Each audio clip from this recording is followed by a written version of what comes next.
Step into any of Parkway Health's hospitals in Singapore, and you will discover that quality healthcare means more than medical care. Parkway Health offers accessibility of specialized medical procedures, quality of personalized care, and treatment at its 3 well-established hospitals: Gleneagles Hospital, Mount Elizabeth Hospital, and Parkway East Hospital.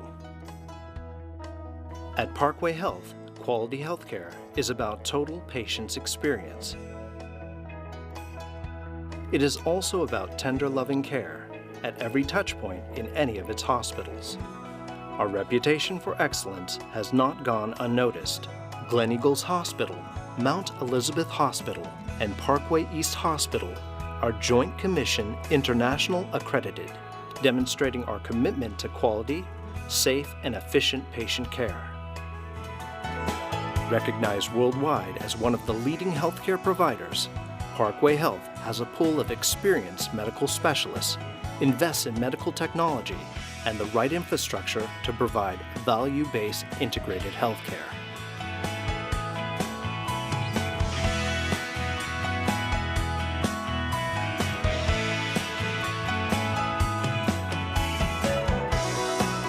Parkway Health offers clinical programs that are tailored for patients to experience holistic and comprehensive care under a team of specialists. With more than 1,200 accredited specialists covering over 40 multidisciplinary specialties, patients can expect quality care and be assured of our integrated facilities and expertise, which are grounded in good clinical practice. Whether patients' needs are basic or complex, they find reassurance in Parkway Health's facilities. To achieve quality clinical outcomes and for effective treatments, Parkway Health continues to invest heavily in proven and advanced medical technologies.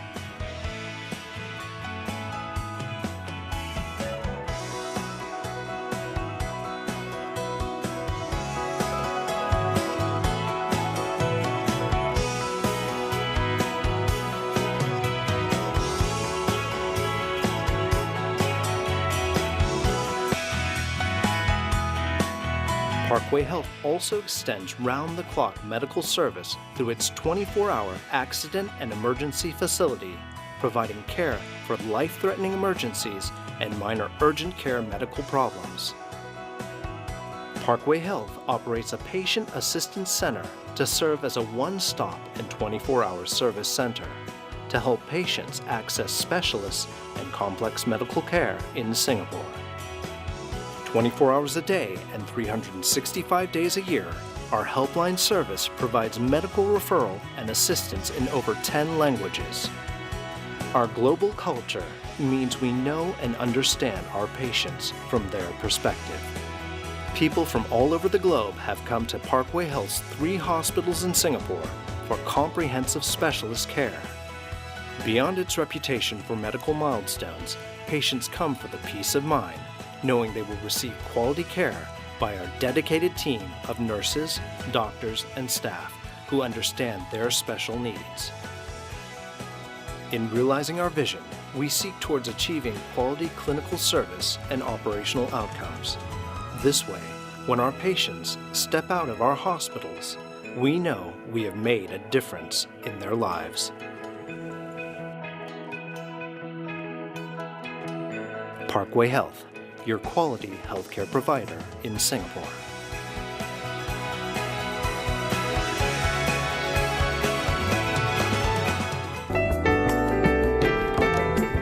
Hi viewers, I am inviting all of you to the health show, Doctor's Voice. This is Dr. Nova along with you in world famous Parkway Cancer Centre, Mount Elizabeth Hospital, Singapore. We know to look good, we need to feel good. We are here to keep you good feeling in sound health. We will talk today on cancer, particularly gastrointestinal cancer and colorectal cancer. We are very happy to have Dr. Zee Ying Kiat with us. Now we will talk on this issue. Hello. How are you? I'm good. Thank you, Dr. Nova. Greetings from SOTP Bangladesh. Thank you for having me on board. We will talk on cancer. You are very much experienced, and we know that you got many awards on in your job tenure. We know. And how do you tell us about gastrointestinal cancer and colorectal cancer? Yes. So I think to answer this question, we need first to understand what cancer is. And cancer is a condition where normal cells develop the abnormal ability to divide in an uncontrolled manner. And in doing so, they also develop the ability to attack, to invade nearby healthy tissues, and even an ability to spread to faraway parts of the body in a process that we call metastasis. A cancer at the moment is often defined by where it originates. So therefore, a colorectal cancer would be a cancer that originates from the large intestine, the colon or the rectum.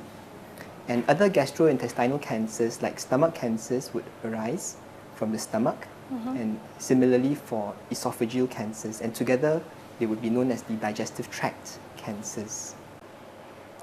And we know you have a lot of research, and your research-based articles published in globally renowned like Lancet and British Journal. Would you please tell us about those issues? Well, I firmly believe that the way we advance patient care is through the research and development of new treatments. And I was heavily involved in research with regards to novel therapies for patients with cancer. And some of these findings were, of course, published in the articles that in the journals that you mentioned. And I want to know from you that we know that Helicobacter pylori is one of the major cause of colorectal cancer and gastrointestinal cancer. How do we protect ourselves from Helicobacter pylori?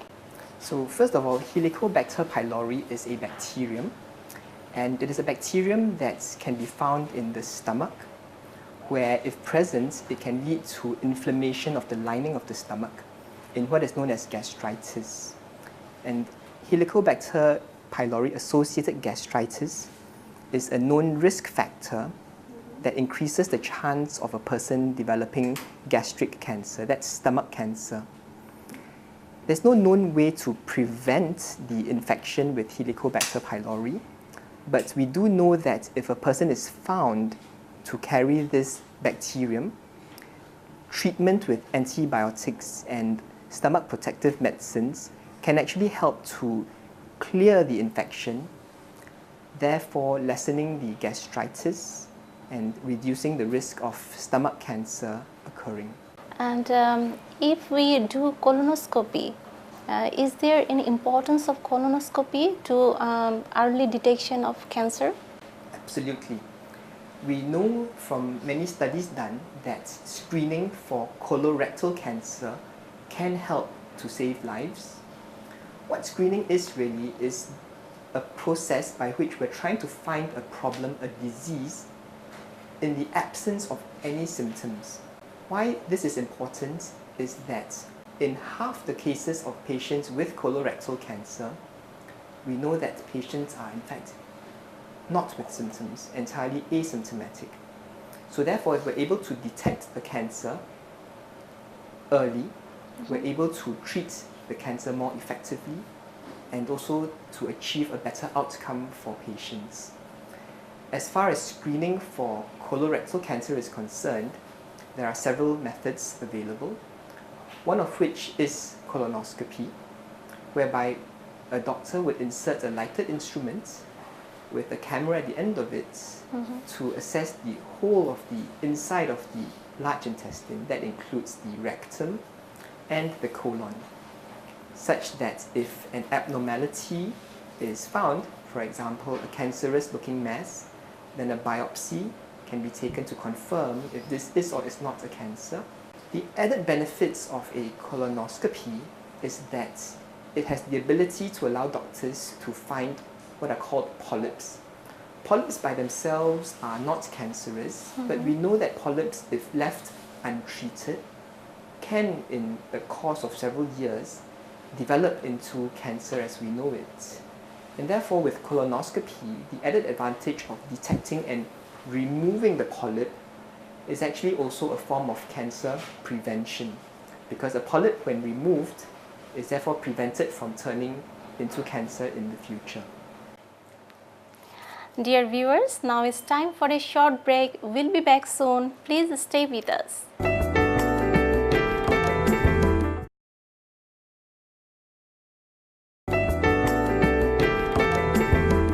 Viewers, welcome back to the health show, Doctor's Voice.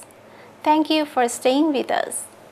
Through colonoscopy, we can do diagnosis and at the same time treatment. And would you please tell about treatment? Colonoscopy on its own is mostly a diagnostic method, meaning to identify if an abnormal mass in the colon or rectum is cancer or not. And that's diagnostic. In as far as polyps are concerned, it is potentially a form of treatment, because removal of the said polyp would prevent it, as I mentioned, from turning into cancer in the future. Yes, this is very important. If there is any polyp and that is detected through colonoscopy, that can be treated at the same time. Yes. Same sitting. Yes. The polyp removal in itself is a form of treatment, and it's a preventive treatment to hopefully lessen the chance of cancer developing in the future. There are similarities between piles and cancer, passing blood, and people think it's very simple, it's piles, and they ignore, they don't bother. And what is your suggestion about that? It's a very good question. And the reason why is because there's often an overlap between symptoms related to cancer and also non-cancer type conditions.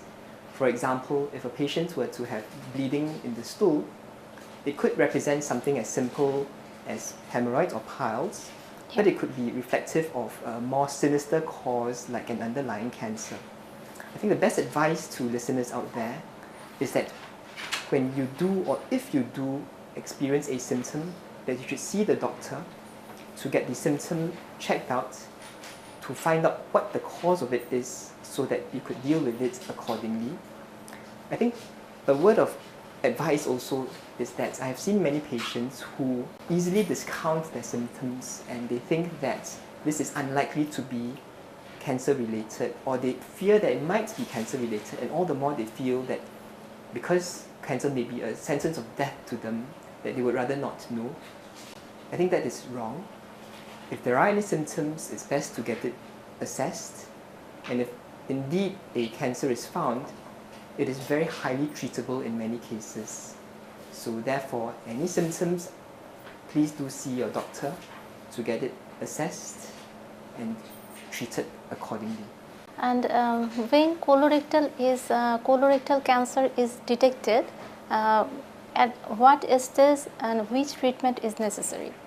Yes. So if a colon cancer is diagnosed, then the next step that the doctor would take would be to stage the cancer. And what this means is that we will do tests to determine how far the cancer has spread in the body. And the staging process can happen through imaging in the form of CT scans or even CT PET scans, where the imaging is done to look at the whole of the body to determine if there is cancer spread to places, for example, like the liver. Depending on the stage of the cancer, treatments can then be administered. There are various treatments available for patients with cancer. Surgery is one of them, and the aim of surgery would be to remove the cancer where it originates, and also, together with this cancer, the surrounding lymph nodes. And this surgery, apart from being a form of treatment, is actually also a form of staging, because the whole of the tissue taken from operation would be sent to the pathology lab, where the pathologist would have a look not only to confirm the cancer, but also how deeply the cancer has attacked the wall of the intestine, and also to check if the nearby lymph nodes are affected by cancer. This is very important because if a patient, for example, has a colon cancer that has spread to nearby lymph nodes, then oftentimes we would discuss and recommend the use of post-operative chemotherapy for this group of patients. Other forms of treatment would include radiation therapy, and that is often more applicable to patients with a cancer of the rectum, or in patients who have advanced cancer that may perhaps have spread to certain parts of the body where it's causing pain, like in the bone, where radiation directed towards the cancerous area of bone can help to effectively control pain.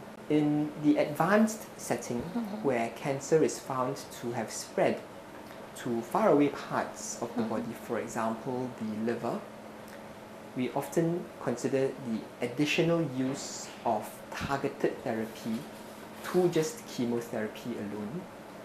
And in some patients, immunotherapy may also be a suitable option. I would like to add that the treatment of cancer doesn't often just involve one method. Doctors often combine the different methods, be it surgery, chemotherapy, targeted therapy, radiation therapy, to actually achieve the best outcome for patients.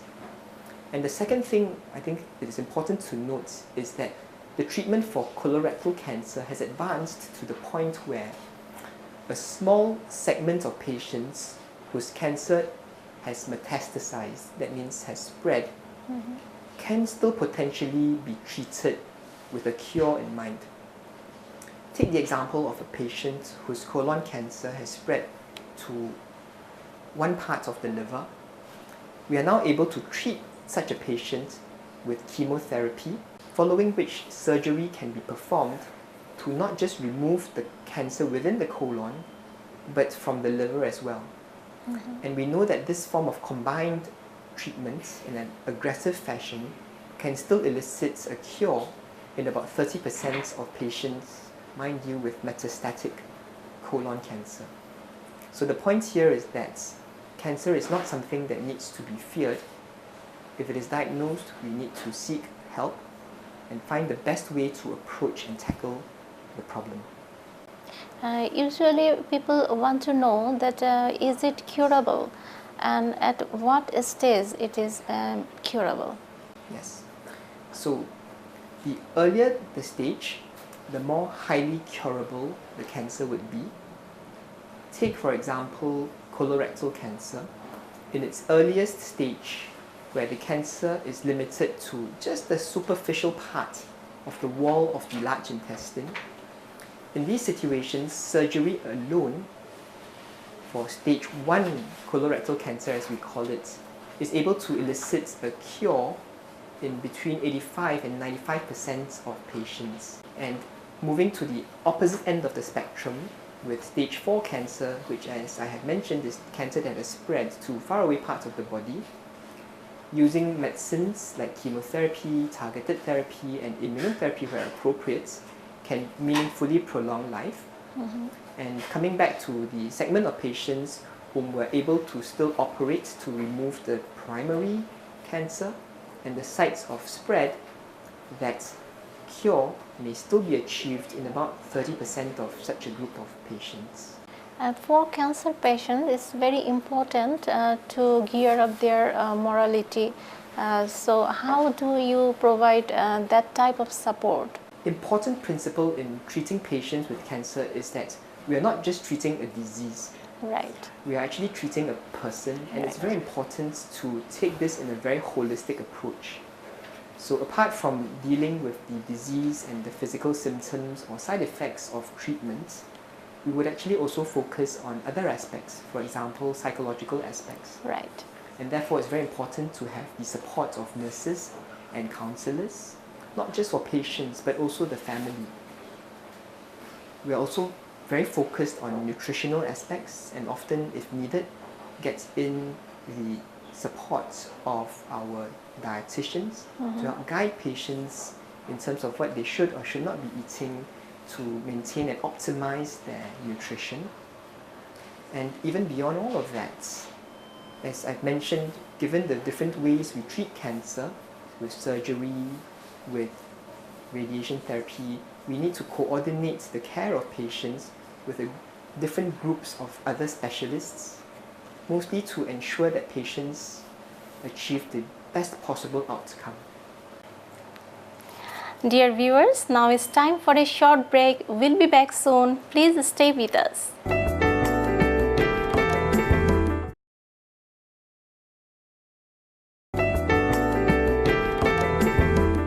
Viewers, welcome back to the health show, Doctor's Voice. Thank you for staying with us.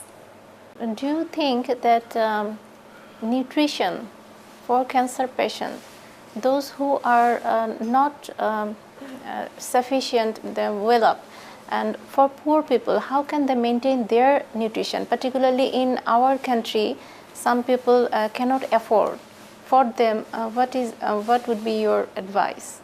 I think in terms of dealing with nutrition, it really varies from person to person in terms of the underlying reasons. Some patients may have nausea, which then affects the ability to take their food, in which case using medicines to control the nausea would be sufficient. In other patients who may still be eating enough but are losing weight as a result directly of the cancer, can be supported by using nutritional supplements. Patients who develop pain, which in turn affects their ability to eat, can be managed with painkillers. So there are multiple angles which we can take in dealing with cancer-related nutrition. And do you think if it is detected in very early stage, then they will survive for a long time? The earlier we can detect the cancer, the more likely treatment is going to achieve a good outcome for patients. Okay. And if any patient from Bangladesh seek your support, and how they will communicate with you? Well, I think we have a website which is, if we Google Can Hope Dhaka or Can Hope Bangladesh, we'll be able to provide the necessary information for any patients or their relatives who might be seeking healthcare here in Singapore. And after surgery, is there any chances to recur? After surgery, the chance of recurring still exists, and it is higher in patients with the third stage of colon cancer, for example, than it would be for a patient with the first stage colon cancer. And therefore, patients with the third stage colon cancer would often be advised to consider post-surgery treatment with chemotherapy, with the aim of reducing the chance of the cancer returning. We call that a relapse. And would you please tell more about post-surgery treatment and post-surgery care? Well, post-surgery, patients need to have time to recover the wound. The wound has to be looked after, adequately dressed, and really to prevent the wound from getting infected and to facilitate the speedy recovery of the wound. If patients, after their wound is recovered, are deemed to likely benefit from chemotherapy, then we will discuss the option with them, such that when the wound is adequately healed, often about 4 to 6 weeks following the procedure, we would consider starting the post-surgery chemotherapy. And radiotherapy and chemotherapy, which one is more suitable and the side effect is less? Well, chemotherapy and radiation therapy are different forms of cancer treatments, and the application of each would depend on the individual situation. For patients with rectal cancer, for example, in their second or third stage, the incorporation of radiation therapy is actually an important component of treatment. In patients whose cancer has spread, for example, as I mentioned, to an area of bone where it may be causing pain, radiation to the affected area can be helpful in palliating the symptom of pain?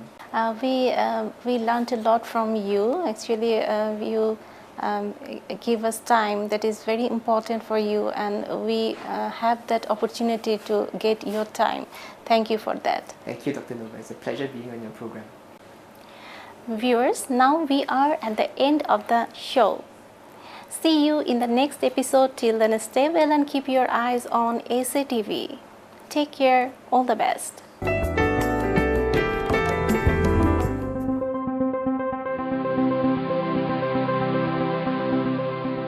This hospital will raise the bar in terms of the delivery of private healthcare standards to its highest form.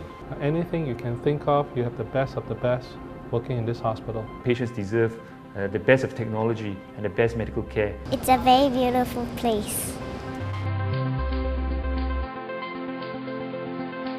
I'm Dr. Tan Zee Ling. I'm the Group Chief Executive Officer and Managing Director of Parkway Pantai Limited, the holding company that built this hospital. I believe that this hospital would put Singapore on the world map. We've invested in state-of-the-art technology, medical equipment, and the entire hospital is built centered around the patient as our main focus. I think being a patient at the hospital is really an experience for all the senses. I feel really at ease here. There are a lot of green spaces around the hospital which my family and I can relax in, and it really cheers a patient up to have sunlight streaming through the windows and you can't even feel the heat. We believe that the healing of a patient's illness itself is a very holistic process, and we hope that this becomes an oasis of healing, an oasis of calm. So while we put in the best medical equipment, we have the best doctors and nurses taking care of the patient, we also believe in using the environment, making it a very, very comfortable, private environment for the patients to recover. The team spent no effort in scouring the world to find out what is going to be cutting edge and what is the future that's in store in terms of medicine. The advanced technology that is available at Mount Elizabeth Novena represents what state-of-the-art medical technology. We've got a state-of-the-art operating microscope that allows us to see beyond the surgical field, and that's critical for minimally invasive keyhole surgery. We've got the ability to check our work and ensure that we get the best results possible. Some of the cutting-edge equipment that we have ranges from imaging equipment like the Biograph MMR. We can get very clear, detailed images onto the activity of the parts in the body without the risk of course, radiation. The list of firsts at Mount Elizabeth Novena is really impressive, and this includes some lead-lined rooms which we use for patients with thyroid cancer, and we use them to actually give them radioactive therapy. And we're actually the first private hospital in the region to have them. We've got a platform from an IT end that allows us to retrieve information, link up information, present data. The beauty of electronic medical records is that we can access the records from any part of the hospital, anytime, without fail. And quick access means for faster, more efficient care for our patients. We use the pneumatic tube system to send samples to the laboratory for quick testing, so that the doctors can access the results almost immediately. The laboratory support is really impressive. Patients can actually have their blood tests taken and expect their results back in as short as 2 hours. And this means that even international patients can fly in, have the test done, and expect to be home maybe within the same day. This all translates to shorter operating time, better clinical results, and of course we've got a brand new ICU here, thoughtfully designed, capable of looking after complex and difficult and very ill patients, and which is really what we want, because the patients deserve the best of technology and the best medical care. There are 250 medical suites in this building, and we have specialists ranging from neurosurgery, cardiovascular, anything you can think of. We have the best of the best working in this hospital. The clinic's actually linked to the wards on every floor, and this is really important for us because it allows us access to our patients in the wards at all times and enables us to keep a really close watch on them while they're recovering. What's really impressive is that access to advanced medical treatment can be done within 48 hours. A simple weekend away for medical treatment is now a real possibility within my busy schedule. and that's life-changing. The staff, they're really warm and professional, and they always greet you with a smile, and that's fantastic. This hospital is really on top of technology, and I particularly like the other touches of technology that kind of completes the experience. There's Wi-Fi everywhere, and I can keep in touch with my family and stay online. And the patient console is a unique and nice feature that keeps everything within reach, like ordering food and of course, selecting entertainment channels.